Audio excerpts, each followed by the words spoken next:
Okay, welcome to all of you to this fourth session, Nepalese legal system, introduction and development, different courts and jurisdictions. You see here, have you already seen these pictures as the offices or the courts that you have you visited or in this anyone? Supreme Court, High Court, and District Court. It's Kathmandu District Court. You see here, and High Court and Supreme Court, the three-tier court system. Okay, so I've inserted the picture. So district court is Kathmandu District Court is located in Bawar Mahal. High Court is located in Patan, nearby UN House, and the Supreme Court, as you know, is located very nearby Singhadarbar. Okay, so we have three tier court system. Okay, so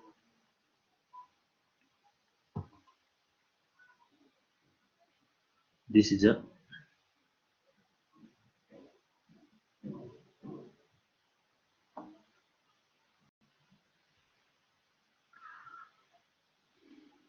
so we have already discussed the system and legal system. So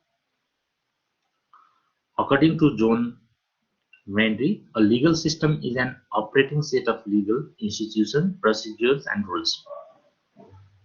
It develops in due course of time, depending on various factors. Generally, the choices for the development of law and the legal systems are on the basis of existing customs are developed interdependently over a long period of time in their own history of a country. So, in general, legal system go that I would like to remind that legal system, and then we'll uh, deal the Nepalese legal system in a particular legal system that is depend on the most of the jurisdiction, that is the legal system, on the basis of scholarly effort of having double codified law, statute or law, on the basis of court practice. Okay, these are the main component that and in most of the legal system that we have to analyze. कानुनी प्रणालीमा जहिले पनि के हुन्छ कानुनी institution legal institution तिनीहरूको ललाई कसरी लिन्छन् त्यस पछाडि कोर्ट प्र्याक्टिस कस्तो हुन्छ र the system के छ hierarchical the court hierarchy system and dealing on the dispute and the cases issues and proceedings and institutional setup these all comprises under the legal system. So we have to look upon that and we have to analyze that matters mainly in legal system. Nepalese legal system, नेपालको कानुनी प्रणाली, Nepalese legal system.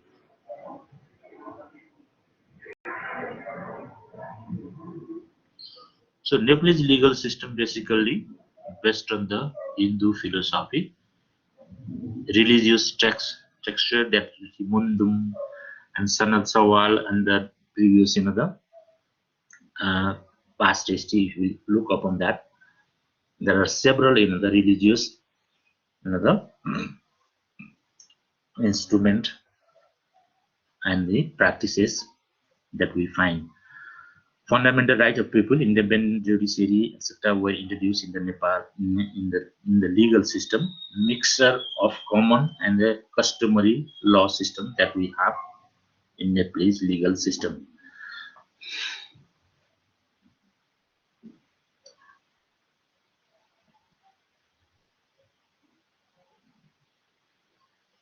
If we go back historical background, the Nepalese legal system is based on Hindu philosophy, and its growth and development is largely influenced by Hindu religious texts. The history of judicial system has passed a long journey.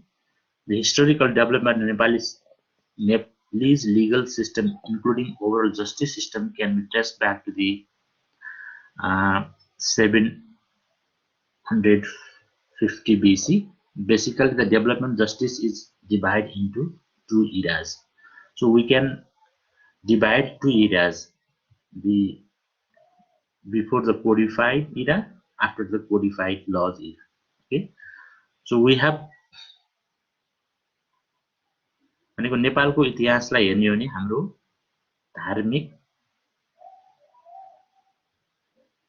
रीतिथिति ग्रन्थहरूको आधारबाट previous history, that past history that we can find.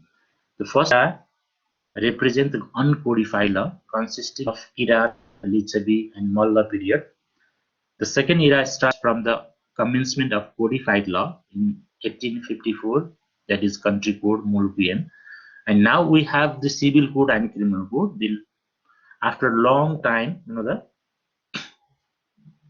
100 and more years that the Molupian Country Code was prevailing, and later on, nowadays, from 2007-4, we have new Civil Code and Criminal Code, and we have new Constitution from 2072. Okay, so in Kirat period, so we have to classify, we have to divide the era before the codified law and after the codified law. In Kirat period, the society was regulated by the religious scriptures, customs, tradition, and order of the king. So actually, at that time, so the all in all king. Okay, so whatever the order issued by the king, and there was no kind of separation of power or executive, the parliamentary or the judiciary, or that kind of the separation of power. So the dominant the religious scriptures was Kirat Mundum, which was the basis for settling dispute. Mundum, हैन, त्यतिखेरको के भन्दाखेरि religious document भनौँ अथवा कानुन भनौँ जे भनौँ चाहिँ मन्दुम थियो, हैन. On that basis, the dispute or when arises, that it was settled, it had settled through that मन्दुम, हैन. मन्दुमको व्यवस्था अनुसार चाहिँ विवादहरू अथवा कानुनी समस्याहरूको समाधान गरिन्थ्यो. Okay, so the disputes were settled by the पञ्च भलाद्मी, jury of 5 gentlemen. भनेको पञ्च भलाद्मी भनेको चाहिँ विवाद आयो भने लोकल बडिजहरुमा, सोसाइटीमा व्यक्ति बीचको अथवा सोसाइटी र व्यक्ति बीचको, if there was a kind of the dispute or the conflict, then the dispute can be settled, could be settled by the पञ्च भलाद्मी, 5 जनाको व्यक्तिहरू बसेर, जेन्टलमेन, the समाजको recognized or the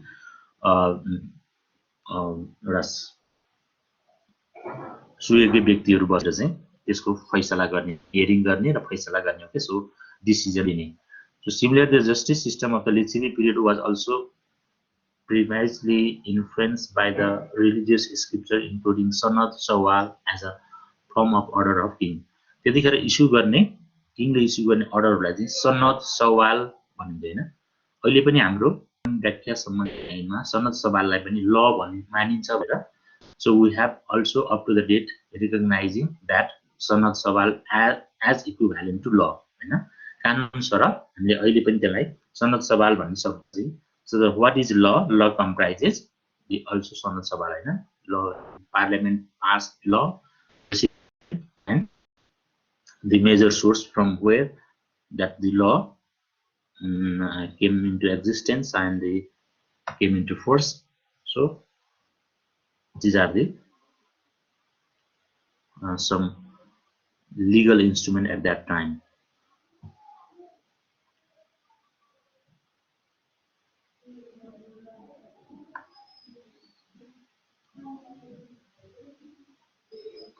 And the government of Nepal, okay,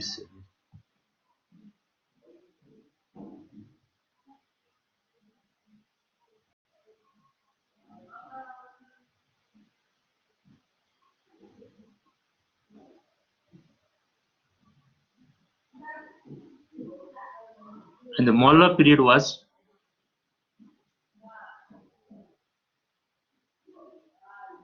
Rajan, would you like to say something? Or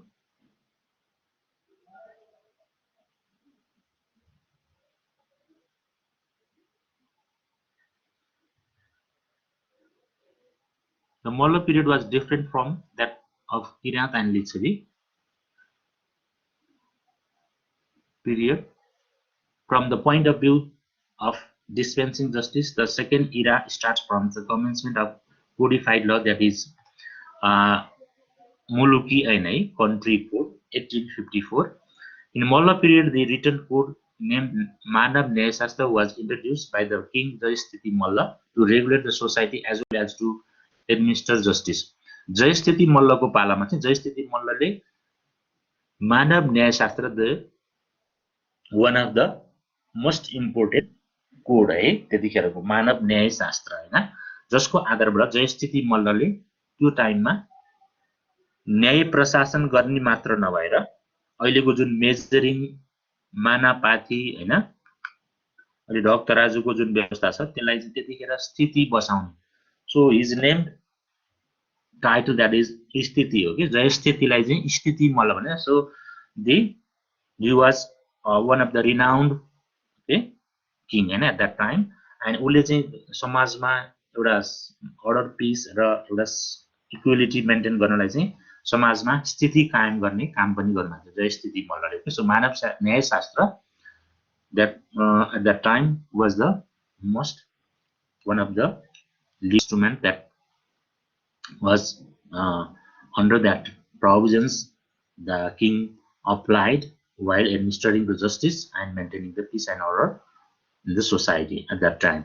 The country code 1854, the country code on 5th January 1854 was the first modern codified law in the legal history of Nepal. The first Rana, Prime Minister Janga Bahadur Rana, made the greatest contribution to Nepali people by giving the codified law. So it, at the time of the Janga Bahadur Rana, okay, Prime Minister, and he had visited the France, Germany, and at that time, so there was a civil code and the codified law, and that is the influence and of that codified law system in the European country.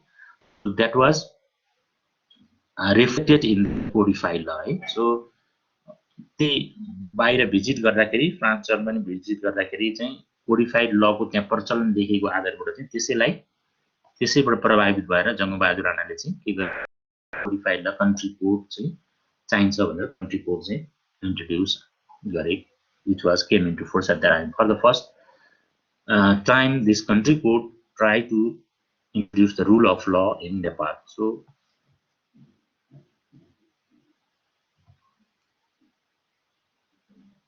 these are some historical background है हाम्रो legal system को कसरी हामी अहिलेको legal system मा अहिलेको developed legal system मा आइपुगेका छौं.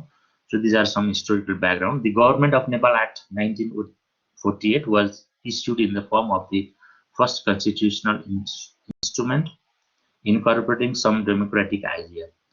So Nepal Sarkar in 1948. Okay, so this was the first. It was not exactly the constitution, but the constitutional related provisions we find there, and the constitutional instrument had incorporated the provisions related to Pradhan Nyayalaya. So now the Supreme Court, the first name that is Pradhan Nyayalaya. Pradhan Nyayalaya भनेर नाम गरिएको छ as a final authority हैन, apex court को रूपबाट सबभन्दा highest court को रूपबाट Pradhan Nyayalaya. Now the Supreme Court of Nepal. Okay? So its basis goes back to that Pradhan Nyayalaya. इसको आधार चाहिँ Pradhan Nyayalaya बाट भएको. So for deciding the dispute, as the Government of Nepal Act 2004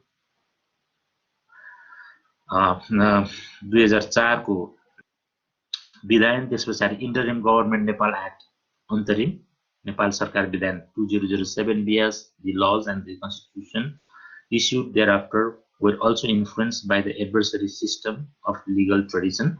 So we have been following the adversary system, that is the president and the courts, apex court or the Supreme Court's decision is binding and equivalent to the law, and the constitution of 1959, 1962 and the 1990 the You see the series of the constitutions recognize the precedent pronounced by the apex court as one of the binding source of law. So this is, as we have already discussed, the major source of law of common law system or adversarial system is, can you remember, can you share anyone, is precedent हैन हामीले योभन्दा अगाडि पनि discuss गरिसक्यौं नि हैन एडभर्सियल अनि इन्क्विजिटोरियल system civil law system and common ल system so common law system and adversarial system the recognize the precedent as a binding source of law or the main source of law. In 1941 Pradhan Nyayalaya was established as a highest court. After Pradhan Nyayalaya struck down some of the provisions of Kathmandu Valley Magistrate Sawals which were objectionable to the Pradhan Nyayalaya Act in BP Koirala versus Kathmandu Magistrate case भयो थियो त्यो बेला BP लाई चाहिँ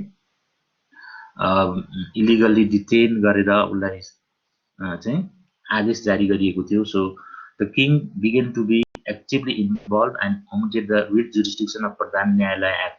The king at that time, Tribhuvan, made it clear through declaration that the supreme authority of the administrative, judicial and the legislative power of the nations have been vested upon the crown repeatedly. भनेपछि अहिलेको जुन हामीले न्यायपालिका कार्यपालिका र व्यवस्थापिका भन्न जुन तीनवटा major organ of the state भनेर separate they have own power, duty and jurisdictions.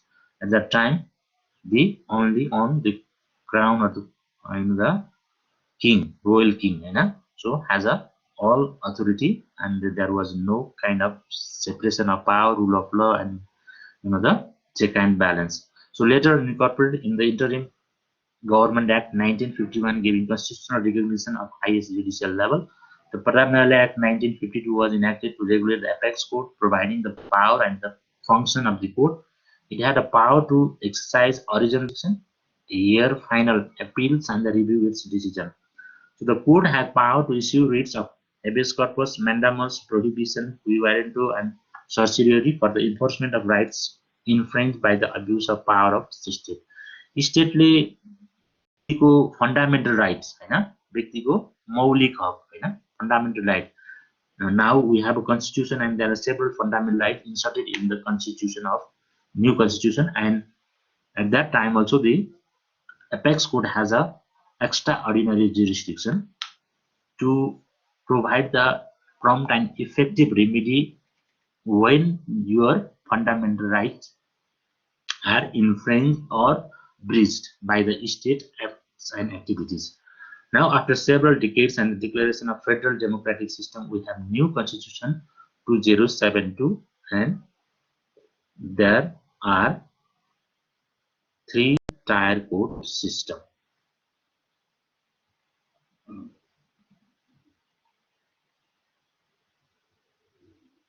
3-tier court system. 3 तहको अदालत. So before that, there was 4-tier है जिल्ला लेभलको त्यस पछाडी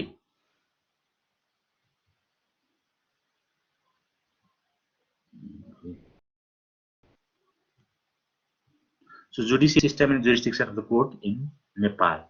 So judiciary, that is, I am talking here the constitution of Nepal. New constitution ले चाहिँ judiciary लाई कोर्ट सिस्टम लाई चाहिँ कसरी व्यवस्था गरेको छ र यसको अधिकारहरू power and jurisdictions. What are the power and jurisdictions that you find here? So part 11 of Constitution of Nepal, powers relating to justice in Nepal shall be exercised by courts and other judicial bodies in accordance with the constitution, other laws and the recognized principle of justice. So any dispute or any matters relating to the judicial matters that can only be that can only be administered by the judicial organ, court or judicial body, हैन. अदालती न्यायसँग सम्बन्धित सम्पूर्ण काम कारबाही चाहिँ अदालतबाट मात्रै अथवा न्यायिक निकायबाट मात्रै के हुन्छ के भन्छ त्यसलाई कार्यान्वयन गरिन्छ अथवा डिसिजन गरिन्छ. all shall abide by the orders of the decision made in the course of trial of lawsuit by the courts. भनेको अदालतले गरेको कुनै पनि फैसला, अदालतबाट भएका फैसलाहरू, अर्डरहरू चाहिँ सबैको लागि बन्धनकारी हुन्छ. So you see here the three trier court systems: Supreme Court, High Court, and District Courts. Supreme Court, the top, High Court in province level that you see. Find the District Court, and its district has own District Court. In addition to the courts, judicial bodies may be formed at the local level to try the cases under the law of other bodies as required may be formed to pursue the alternative dispute. Okay. अब त्यहाँ local लेभलमा पनि now judicial committee हैन, न्यायिक समिति पनि छ nowadays है अहिले नयाँ एक्ट्स अनुसार. And there are other tribunals and the special courts here in Nepal. अरु ट्राइब्युनल भनेको चाहिँ जस्तै तपाईको ट्याक्सेसन म्याटर्स हैन, रेभिन्यू म्याटर्स, अनि रिकभरी अफ बैंक वित्तीय संस्थाको रिकभरी, लोन रिकभरीको matters. There are revenue tribunal and the debt recovery tribunal and other. The Supreme Court shall be a record of the court of the record, and it's apex court, and it has a full authority, regular general authority and extraordinary authority or the jurisdiction can be exercised by the Supreme Court. भनेको regular authority भनेको चाहिँ तपाईले कुनै case अहिले जिल्लामा जानुभयो, जिल्लामा फैसला भएपछि तपाईलाई चित्त बुझेन, that you can file appeal in High Court, and High Court बाट फेरि तपाई you can file okay the application before the Supreme Court. Then this is a kind of regular jurisdiction. Okay, and we have also extraordinary jurisdiction in apex court or the Supreme Court of Nepal that can be exercised in if any fundamental right, your fundamental right, people's fundamental rights violated by any activities of government, the bodies or the authorities, then you can directly file application, that is writ application. त्यसलाई चाहिँ writ application भन्छ. Why you have such a right to file directly to the Supreme Court or under the writ jurisdiction? That is to get the prompt and efficient, effective remedy if the regular court system takes a time, okay, formalities and the not effective, then you can file directly application, that is writ. And the writ, if there is a apparently the apparent scene that the situation that government authorities has violated your rights, fundamental rights, then court may issue different types of orders. It depends on case to case. तपाईको के सम्बन्धी के विषयको issue अनुसार हो. Okay, so it may be the illegal detention, कसैलाई गैरकानुनी रूपमा थुनामा अथवा कब्जामा कुनै उसमा राखेको अवस्था हो, कसैको सम्पत्तिको क्याप्चर गर्न खोजेको कुरा हो. Okay, there may be the different issues. So the Supreme Court has a final authority to issue such kind of the different writs that we will be dealing later on. So here I am talking the Supreme Court as apex court and the Supreme Court, and that is the clear provision in constitutions and the judiciary, top of the judiciary and judicial the systems, the Supreme Court of Nepal, and it has an authority to interpret in the constitutional provisions and laws that several the issues, constitutional issue, political issues, sometimes the politicians that they file the issues. So the Supreme Court has authority to interpret the व्याख्या गर्ने अधिकार छ, संविधान र कानुनको व्याख्या गर्ने. Okay, so there are several issues. Nowadays some of the cases, writ jurisdiction, national issues cases has been the filed, and court has the try to settle and issue and interpret that national issues. राष्ट्रिय इस्युहरुमा पनि रिटहरु अहिले दायर भएर चलिरहेको अवस्था छ.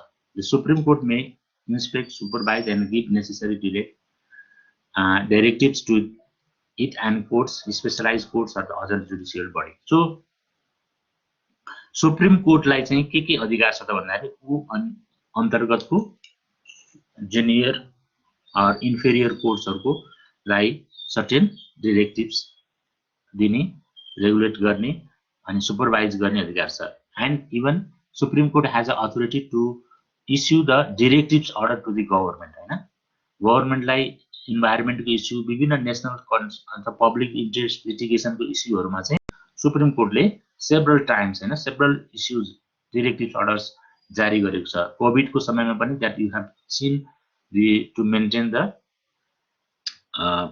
the health environment and the certain goods of the needs that the government has a duty and responsibility to fulfill to the basic needs of the people. Okay, so there are several directives ordered issued by the Supreme Court up to the date. Right? But the things is that it's a very weak part of implementation. The directives orders a kind of black and white letters. They just create that directives orders, but not giving such kind of response on time and implementing that directives orders by the government authority. That is one of the weak part. Okay, so of the government, and government has not been giving such kind of serious to that directives orders. So the Supreme Court shall consist of maximum 20 judges in addition to the Chief Justice of Nepal. All must be obeyed by the interpretation of the constitutions or a law made by or legal principle laid down by the Supreme Court in course of trying a lawsuit. न्याय प्रशासनको सिलसिलामा अदालत जारी गरेको अथवा अदालतले फैसला गरेर प्रिन्सिपल स्थापित गरेको नजिर र कानुन र त्यसबाट भएको व्याख्यालाई चाहिँ सबैले पालना गर्नुपर्छ, मान्नुपर्छ। So these are the matters. And I'm talking here the jurisdictions of the Supreme Court, right? Apex Court, highest at the top of the judiciary. That is Supreme Court को jurisdiction बारे। So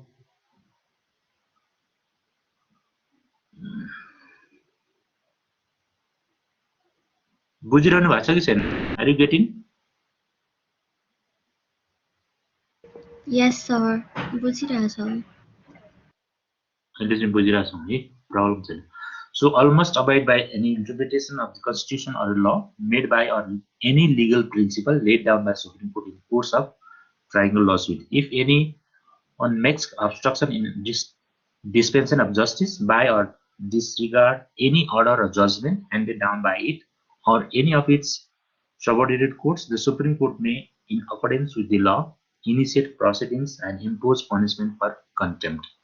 यदि कसैले पनि अदालतको आदेश, फैसला, व्याख्या हैन, मुद्दामा गरेको निर्णय while administering the justice हैन, न्याय प्रशासन गर्ने सिलसिलामा अथवा मुद्दाको किनारा गर्ने अथवा फैसला गर्ने सिलसिलामा, ओके, प्रोसिडिङ्स को पार्टमा होस्, प्रक्रिया ड्यू प्रोसेस फलो गरिरहेको अवस्थामा होस् अथवा फाइनल डिसिजनको एक्जिक्युसनको पार्टमा होस्, कहीँ पनि अब्स्ट्रक्सन अथवा नन कम्प्लायन्स को अवस्था आयो भने, so the Supreme Court अथवा other inferior court, high court or district court, they have a authority to initiate the proceedings of contempt of court के भनेको अदालतको अवहेलना, जसले चाहिँ अदालतको आदेश, फैसला, व्याख्यालाई मान्दैन अथवा अदालतको काम कारबाहीमा अब्स्ट्रक्सन क्रिएट गर्छ अथवा इम्प्लिमेन्टेसन गर्दा, ओके, डिसिजन भइसक्यो, त्यसको इम्प्लिमेन्टेसन गर्न अब्स्ट्रक्सन गर्छ भने त्यो बेलामा चाहिँ के गर्न सक्छ भन्दाखेरि कोर्टले अदालतको अवहेलनामा it may be filed by any person, concerned person or stakeholder, or court may initiate so मोटो भन्छ के त्यसलाई, भनेको आफैले पनि के गर्न सक्छ, कारबाही चलाउन सक्छ। Jurisdiction of the supreme court on writ petition. So I'm talking here the writ petition that I have already just talked some of the matters that regarding the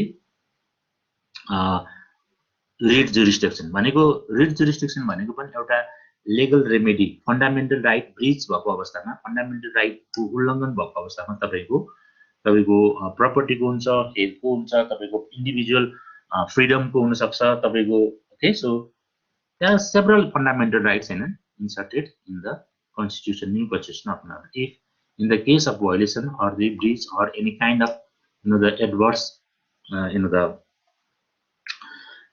impact or त्यसको प्रतिकूल असर पर्ने गरी कुनै काम कारबाही सरकारले अथवा सरकारको कुनै निकायबाट हुन्छ भने that you have a right to file application before the the nowadays there are the power of the court regarding the writ jurisdiction has been delegated to the Supreme the High Court and the District Court. District Court र High Court लाई पनि अहिले writ jurisdiction जुन extra ordinary jurisdiction को power which is issue गर्ने power छ that has been delegated भनेको प्रत्यायोजन गरिएको छ दिएको छ High Court र District Court लाई पनि. So wherever you comfortable to file or you are nearby the court that you can file, you need not to go to the Supreme Court. Right? Supreme Court is जानुपर्छ भन्ने आवश्यक छैन. So there are some writ jurisdiction which the authority or the power that has been delegated to the High Court and District Court.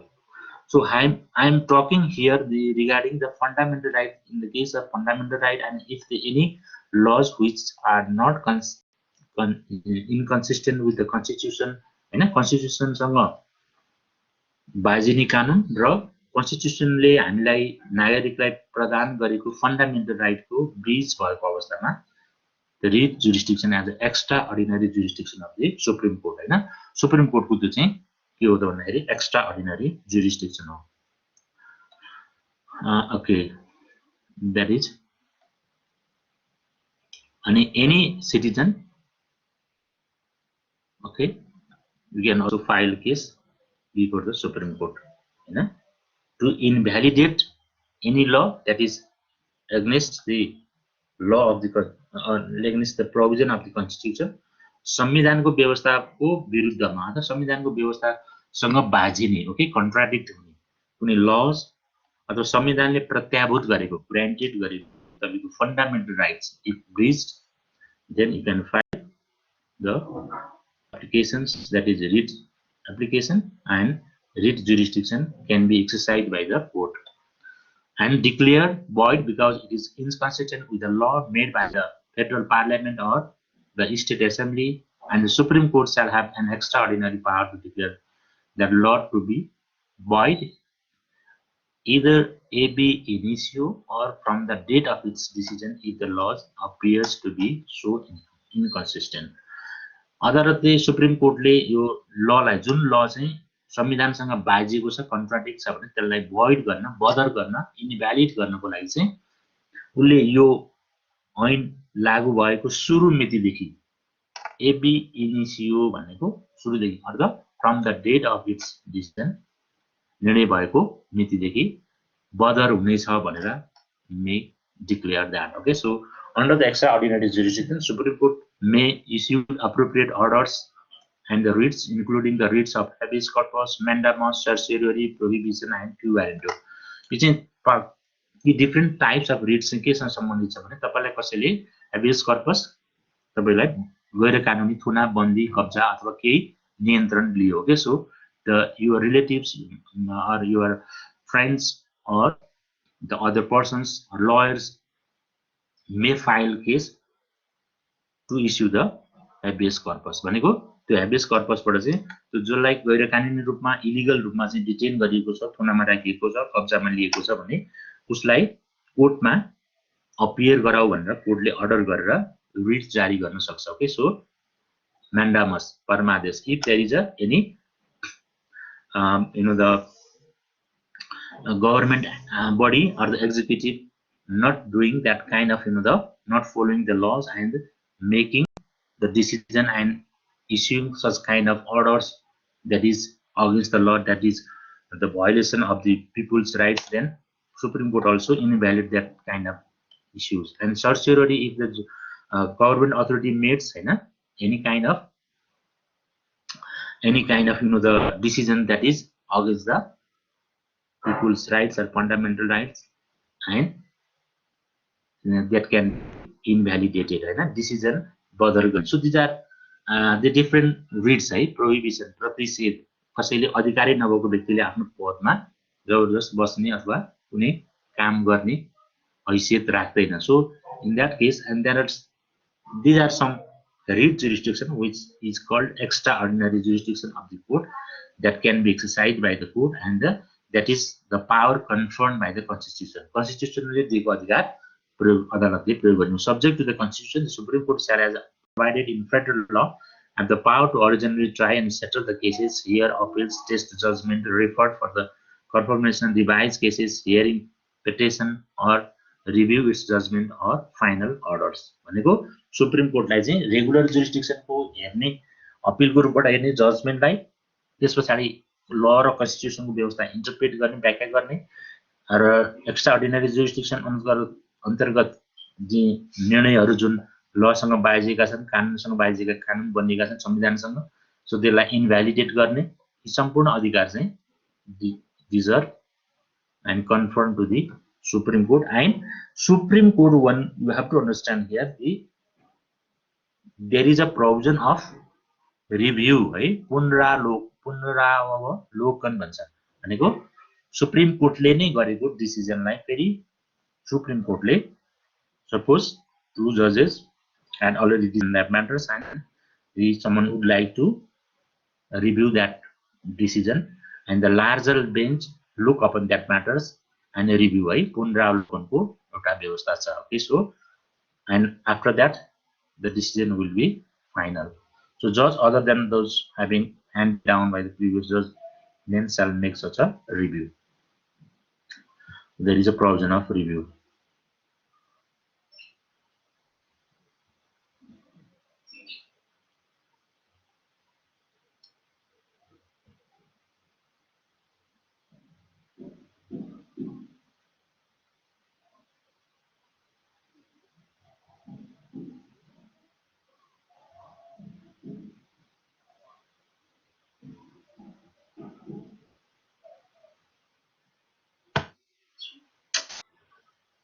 It's creating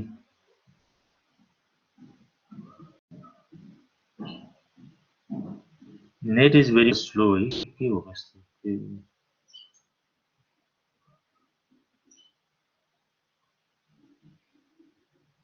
Have you such kind of problem? Yeah, a bit, sir.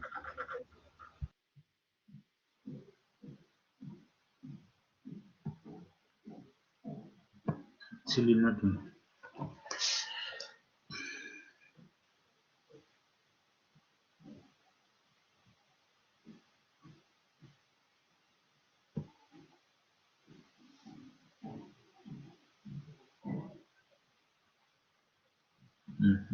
कहाँ गयो?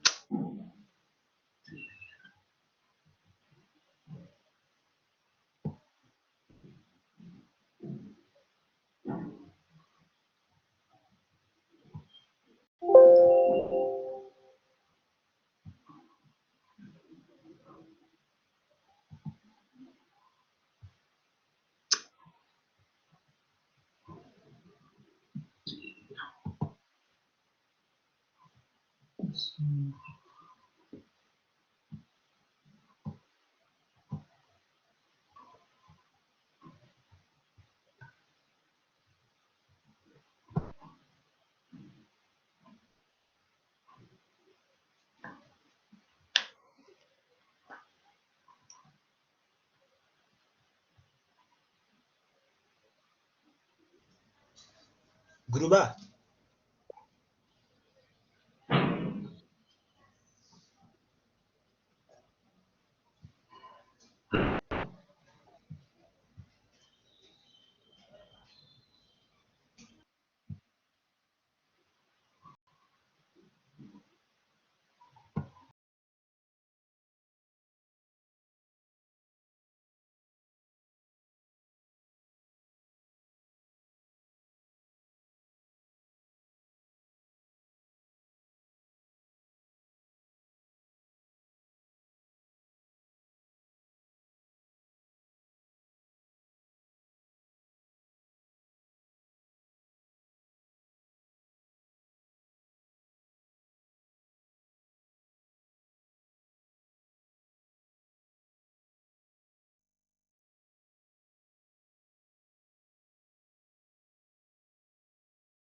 Praveen, would you like to say something?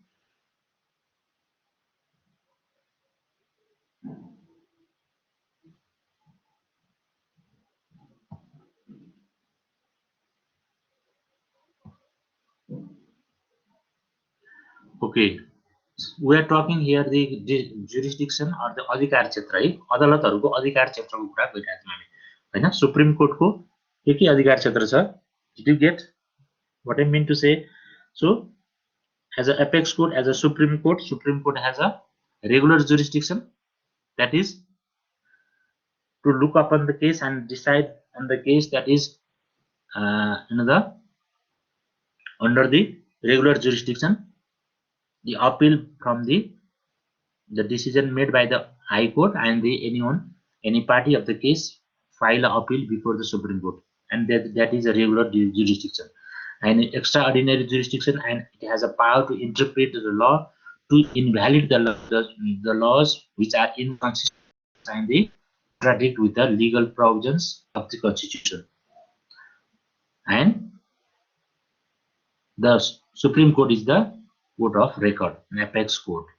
In the highest or the top court, to the top in judiciary, and it has a authority and power to issue the different writs. And मैले writsहरुको जुन कुरा गरे नि अघि, so there is a provision, and the writs can be also this kind of writ can be also issued by the High Court also. Okay, so High Court लाई पनि अधिकार क्षेत्र छ, regular jurisdiction as decided the case by the district court as an appeal, and has a power to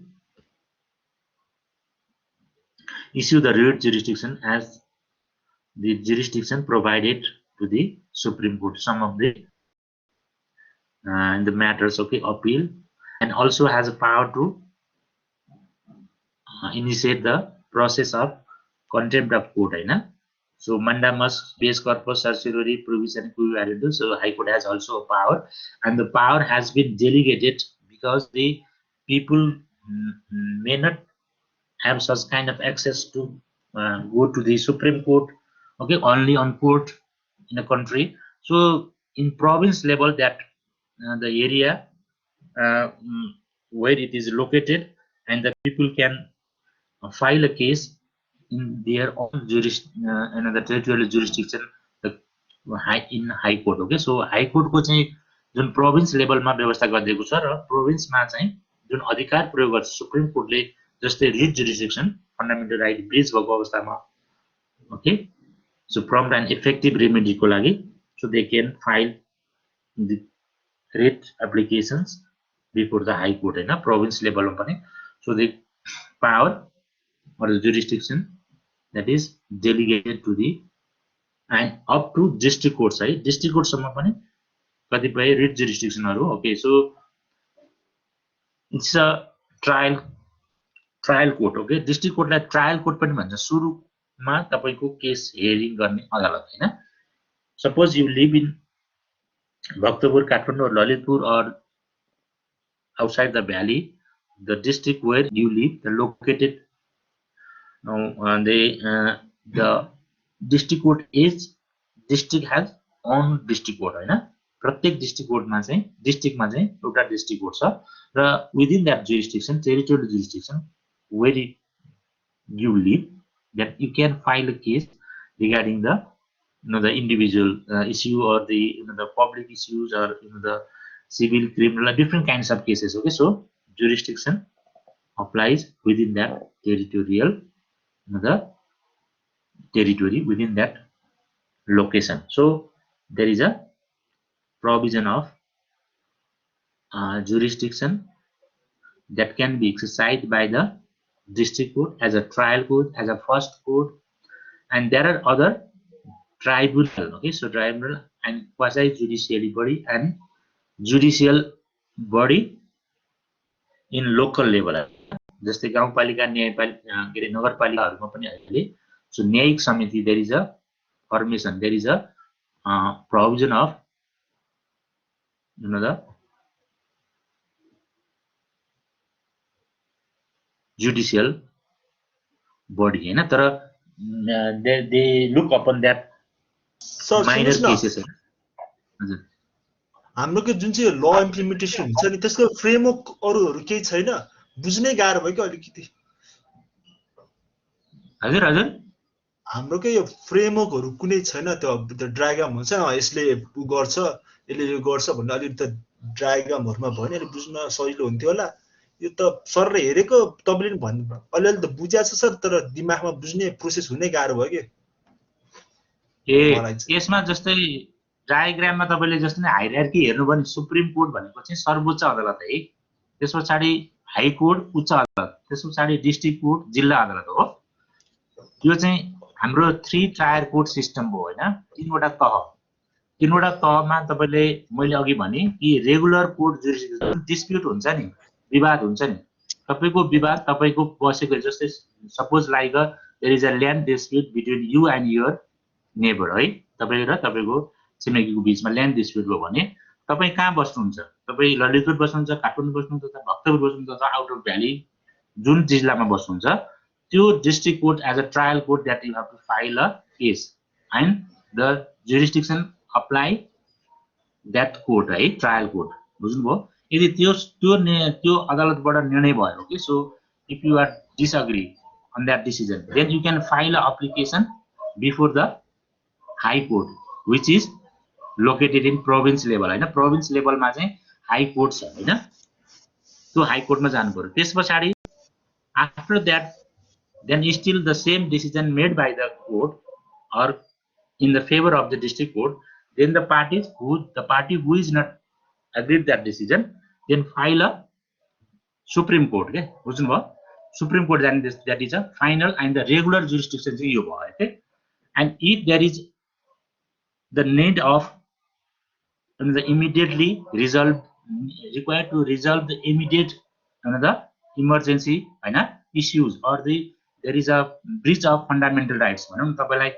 कसैले गैरकानुनी रूपमा थुना राख्यो कसैले नियन्त्रणमा लियो कसैले के गर्यो भने so if you file a case like the regular court jurisdiction then it takes a time and it will not be effective remedy okay हैन भने then you can file directly the writ application that is writ jurisdiction बुझ्नुभयो writ jurisdiction भनेको चाहिँ effective र immediate remedy प्राप्त गर्ने किनभने regular court system ले takes time formalities and other things okay so directly you can file district हजुर अहिले हामीले प्रक्रिया बुझिरा हो कि सर कानुन बुझिरा त्यही बुझेन के मैले त मेज सुरुदेखि नै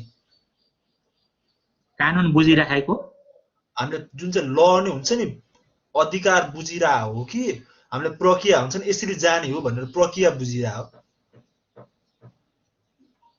प्रक्रिया यो चाहिँ अहिले प्रक्रिया लको हामीले अहिले प्रोसिडर हो त्यसो भए हजुर अनि त्यस प्रक्रिया मात्र बुझिरा हो हामीले ल चाहिँ हैन ल पनि हो लले के जस्तै लले मैले भने नि लले जुरिसडिक्सन दियो हैन जिल्ला अदालतलाई उसको अधिकार क्षेत्र उसको जुन एरिया भित्र भनौं न जस्तै जिल्ला भित्र जिल्लाको क्षेत्राधिकार भित्रको टेरिटोरियल जुरिसडिक्सन भित्रको उलाई अधिकार कसले दियो कन्स्टिट्युसनले दियो हो अनि त्यो अधिकार कसरी प्रयोग गर्न सक्छ कसरी एक्सरसाइज हुन्छ भन्दा तपाईले केस फाइल गरेपछि कोर्ट हामी अर्को सेसनमा चाहिँ कोर्ट प्रोसिडिङ्सको कुराहरु हेर्छौं है अहिले तपाईले के बुझ्नु पर्यो भने आजको सेसनसम्म चाहिँ तपाईले कोर्टलाई के अधिकार दिएको छ हाम्रो कोर्ट सिस्टम के छ हैन र कोर्टले कुन कस्तो अधिकार क्षेत्र प्रयोग गर्न सक्छ एक्सरसाइज गर्न सक्छ भन्ने कुरा बुझ्नु पर्यो आज है बुझ्नुभयो ओके बुझे सर अर्को नेक्स्ट सेसनमा चाहिँ हामी कोर्ट प्रोसिडिङ कसरी केस फाइल हुन्छ कहाँ जानुपर्छ कति दिन भित्र जानुपर्छ के हुन्छ प्रक्रिया र फाइनली डिसिजन कसरी आउँछ अर्को सेसनमा हामी हेर्छौं ल अहिले तपाईले नेप्लिज लिगल सिस्टमको हामीले के हेरिरहेको छौं भने अहिले अदालतको अधिकार क्षेत्र हेरिरहेको छौं बुझ्नुभयो अदालतको अधिकार क्षेत्र सुप्रिम कोर्ट हाई कोर्ट र डिस्ट्रिक्ट कोर्टको के दिएको छ त रेगुलर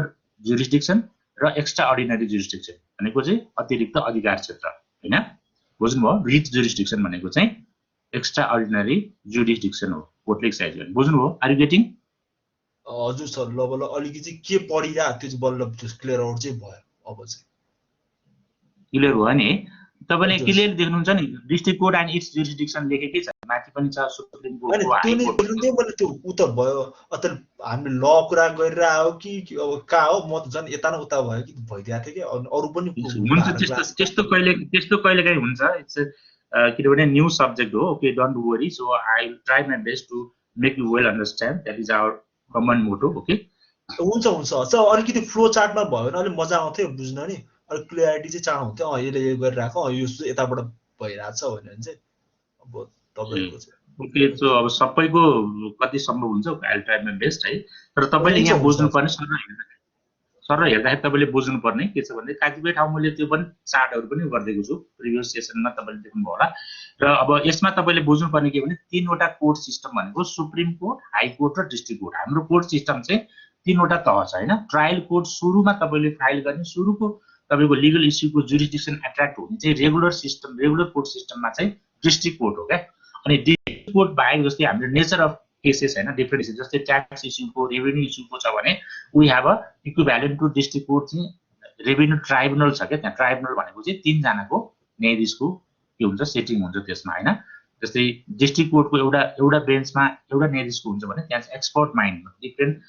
डिसिप्लिनको एक्सपर्टिजहरु हुन्छ जस्तै रेभेन्यू जस्तै डेट रेगुलेटरी ट्राइब्युनल भने बैंक वित्तीय संस्थाको लोनसँग सम्बन्धित इस्यु छ भने there is a debt recovery tribunal हैन ट्राइब्युनल पनि छ नि हाम्रो जस्तै वैदेशिक रोजगारसँग सम्बन्धित इस्युहरुको चाहिँ इस्यु छ भने देयर इज अ वैदेशिक रोजगार न्यायाधिकरण पनि छ ओके ट्राइब्युनल पनि अनि वी हैव क्षेत्रको त्यही अनुसारको कानुनविदहरु चाहिँ उहाँहरु बसेर चाहिँ त्यो सिट अलोकेट निर्णय गर्ने त्यो चाहिँ इक्विभ्यालेन्ट टु डिस्ट्रिक्ट लेभल हैन so will be dealing later on है अनि र स्पेशल कोर्ट छ नि हामीसँग जस्तै तपाईहरुले सुन्नु भएको होला जस्तै करप्सनको केस अरु केसहरु जुन यो अख्तियार दुरुपयोग सीआईए ले गरेको केसहरुको चाहिँ त्यो चाहिँ स्पेशल कोर्ट भन्ने छ विशेष अदालत भन्ने छ व्हिच इज लोकेटेड इन पावरमा हैन सो त्यो म्याटरहरु चाहिँ फेरि उल्ले हेर्छ okay so there is also procedures to file appeal हैन अपिल जानेर सुप्रिम कोर्टमा फाइनली रेगुलर कोर्टको चाहिँ यदि पार्टीले डिसिजनलाई एग्री गरेन भने त्यसको फाइनल भर्डिक्ट चाहिँ कहाँबाट फाइनलाइज हुने चाहिँ भन्दाखेरि सुप्रिम कोर्टबाट हो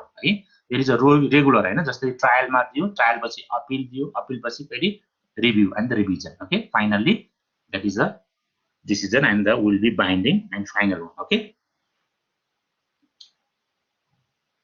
बुझ्नु भयो ए अनलाइन आउनु न तपाई यार ए हेलो बुझिराछ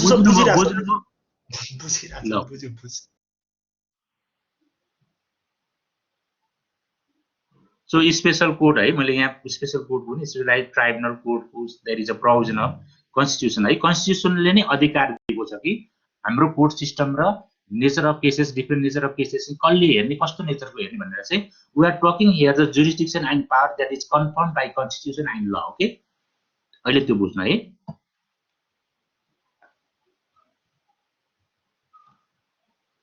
अब sources of Nepalese legal system Nepalese legal system भन्ने बित्तिकै तपाईको नेपालको कानुन प्रणाली ओके हामीले मेजर लिगल सिस्टम भनेर कमन ल र सिभिल ल सिस्टमलाई हेरिसक्यौं हैन so our Nepalese legal system is mixed of that है दुईटैको विशेषताहरुलाई हामीले इन्सर्ट गरेका छौं भनेको हामीले अवलम्बन we have been following we have been applying so binary सोर्सको रूपबाट हामीले के गर्यौं constitution as a law of the land हैन we have a new constitution 2072 हैन यसले any laws any acts which are inconsistent with the law or contrary with the law of the land or the constitution they are void and the Supreme Court has authority to declare invalid that or the void that laws which are inconsistent or contradict with the constitution and delegated legislation we have the delegated legislation is that which is made by any other authority than the sovereign power and therefore it's dependent for its continued existence and validity on the some superior or the supreme authority. The primary use of delegated legislation is to supplement acts of parliament by prescribing the detailed and technical rules required for operation. So there are province level okay and the local level they have a power that is confirmed by the constitution. संविधानले नै केही delegated अधिकारहरु दिएको छ जुन अनुसार चाहिँ जसको अथोरिटीको आधारबाट चाहिँ तिनीहरुले कानुन बनाउँछन् हैन लोकल ट्याक्सहरु हो लोकल म्याटर्सहरुमा हैन अहिले स्थानीय तहलाई दिएको छ पहिला थियो त थिएन है अहिले छ that is a delegated legislation and the certain bodies are organised body if it is delegated by the constitution giving the power then they can make the law that is delegated legislation भनेको विधायन भनेको चाहिँ ल जुन पार्लियामेन्टले pass गर्ने चाहिँ हाम्रो के हो त भन्दाखेरि एउटा मेजर सोर्स अफ ल इन द लिगल सिस्टमको हाम्रो पनि द्याट इज सिभिल ल सिस्टममा पनि त्यही हो. So there is similar characteristic that we can find in civil law system and the Nepalese legal system. And judicial decision भनेको अदालतले जुन फैसला गर्छ हैन, सो प्रधान न्यायालय एक्ट फर्स्ट हो के यसको जुन सर्वोच्च अदालत अहिले छ त्यसलाई प्रधान न्यायालय एक्ट 2008 ले चाहिँ प्रधान न्यायालय भनेर हाईएस्ट एउटा एपेक्स जुडिसियल बडीको रूपबाट चाहिँ रिकग्नाइज गर्यो र अहिले हामी वी हेभ सुप्रिम कोर्ट हैन. Supreme court has authority to decide on several regular jurisdictions cases and the extraordinary jurisdiction that is writ jurisdiction हैन. मैले अघि भने नि सो फन्डामेन्टल राइट ब्रिज भएको अवस्थामा अथवा सरकारले चाहिँ कानुन विपरीतको निर्णयहरू गरेको आधारबाट पब्लिकलाई असर परेको विषयमा पब्लिक लिटिगेसनको केसहरूमा ओके सुप्रिम कोर्टले चाहिँ एक्स्ट्रा अर्डिनरी अतिरिक्त अधिकार क्षेत्र प्रयोग गरेर रिटहरू जारी गर्छ. त्यो काम कारबाही रोक्न लगाउँछ अथवा त्यो काम कारबाही गर्नबाट के गर्छ त्यसलाई अब्स्टेन गर्छ भनेदेखि रोक्दछ भने these are the extraordinary jurisdiction. भनेको सुप्रिम कोर्टले इस्युमा कुनै इस्युमा जुन प्रिन्सिपल लेट डाउन गर्छ these are the precedent and precedent as equivalent to law हैन. प्रेसिडेन्टलाई प्रिन्सिपललाई जसले पनि त्यसलाई मान्नु पर्यो as a binding source of law. So custom and usage we have. So the custom and युसेजलाई हामीले हेर्यौँ भने हाम्रो लिगल सिस्टम चाहिँ रिलिजियस हैन कस्टमरी प्र्याक्टिसेसहरूबाट पनि इन्फ्लुएन्स छ हैन, प्रभावित छ.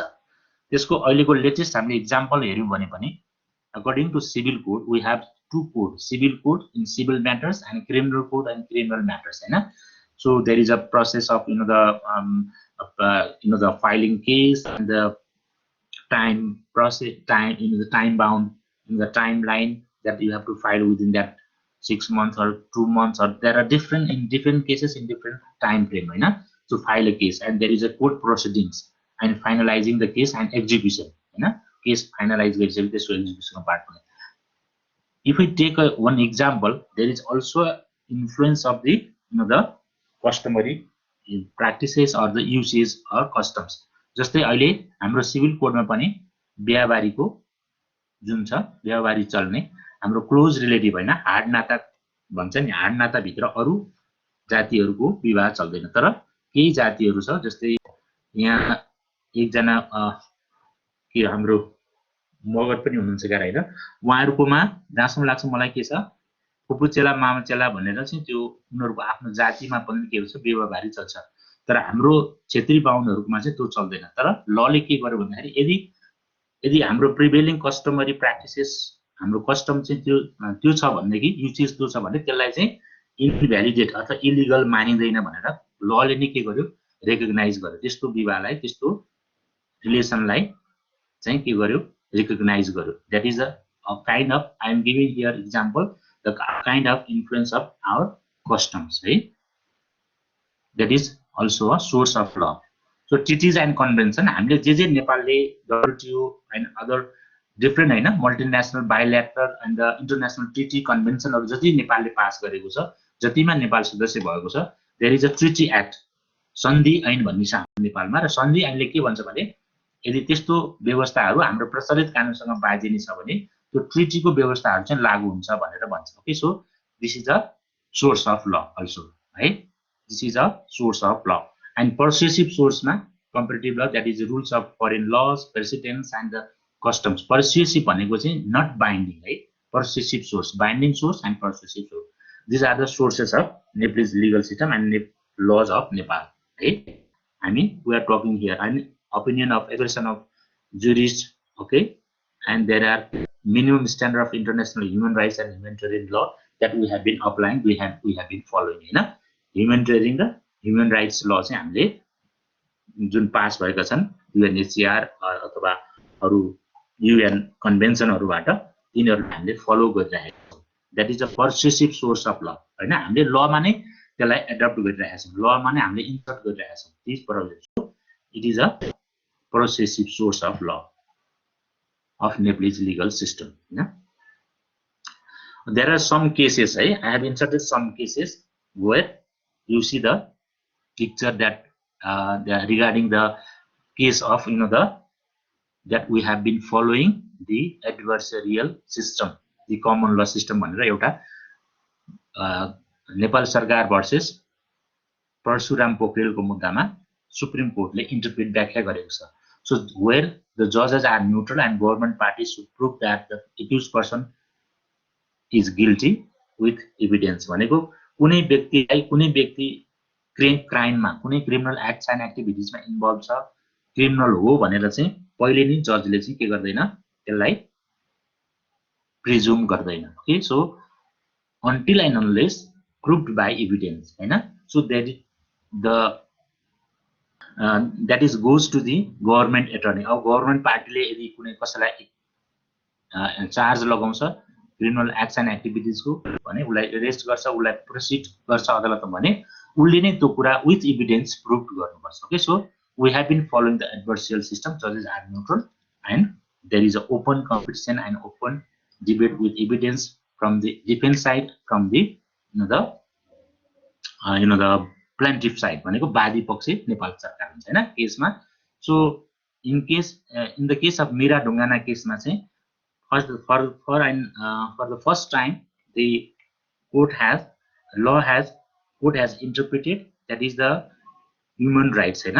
महिलाको जन्मिने जसरी छोराले अथवा उसको अंशमा हक प्राप्त गर्छ भने छोरीले पनि पाउँछ भनेर. So for the first time the Supreme Court has interpreted and issued that kind of orders to amend the country code, है. country code को 11औं संशोधनलाई नेपालको सर्वोच्च अदालतले के गर्यो भन्दाखेरि छोरासर अधिकार दिने मीरा ढुङ्गानाको केसमा फैसला गर्यो कि principle let down. So we have adopted that kind of principle in law. So we have been following the the common law system and adversarial system, है, here.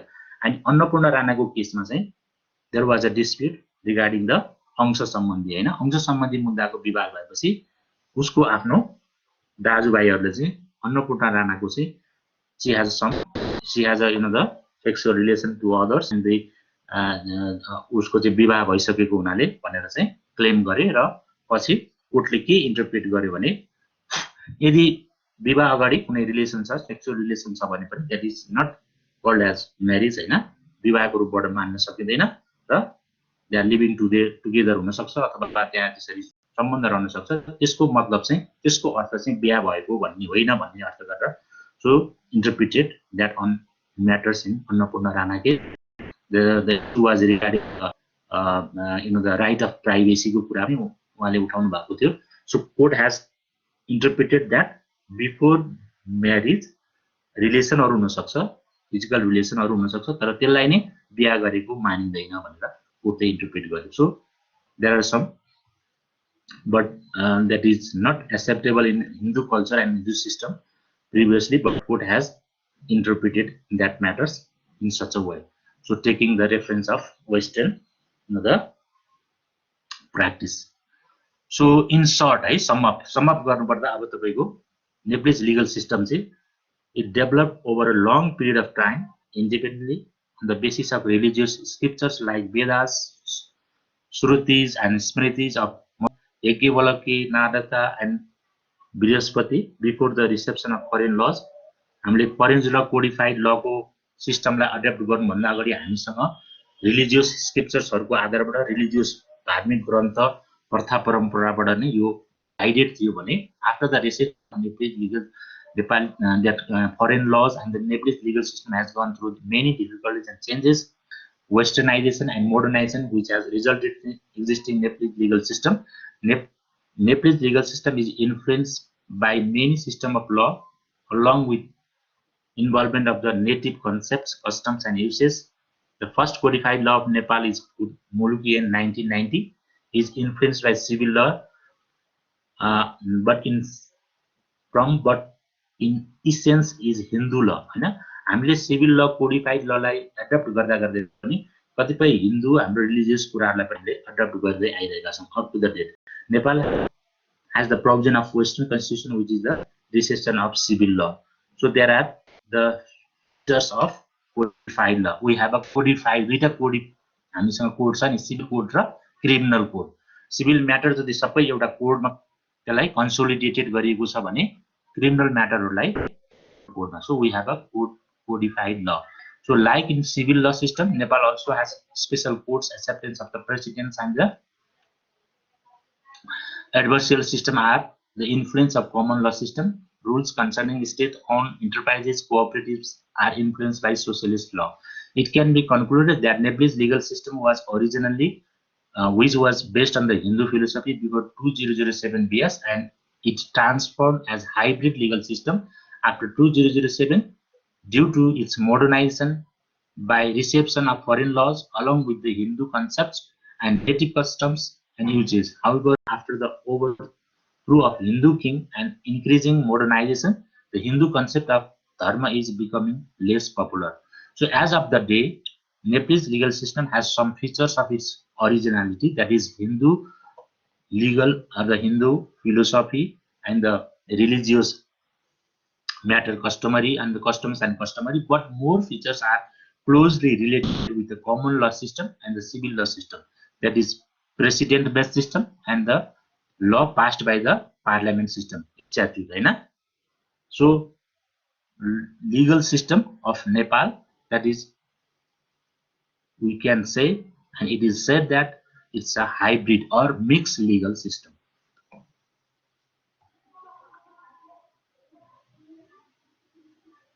बुझ्नुभयो? So these are the references, resource or materials that you have to go through: Constitution of Nepal, Civil Code, Criminal Code, Code regulations, Judicial Administration Act, Nyaya Prashashan Sambandhi Evidence Act, Court Proceeding Regulation, and additional resource that you find the law and legal system existing Nepalese legal system. Right? Okay. Thank you, all of you. If you have any question, queries, confusion, अघि जसरी सोध्नु भएको थियो त्यो सोधेपछि clear हुन्छ है तपाईहरुको. Okay, so ask the questions and be clear that matters. है, I'll try my best to make you well understand.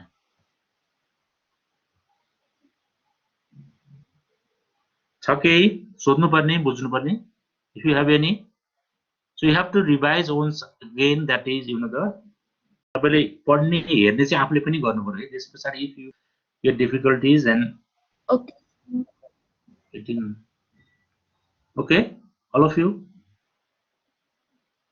Fine. I think you have already got the, you know, the first assignment. है, पहिलो assignment तपाईले पाइसक्नु होला नि है.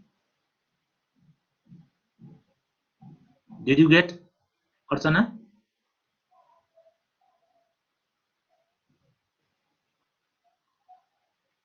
Yes, sir. All of you? Okay. आइसक्यो. Okay. Okay, that's fine. Okay, have a nice day. Stay safe. See you next session.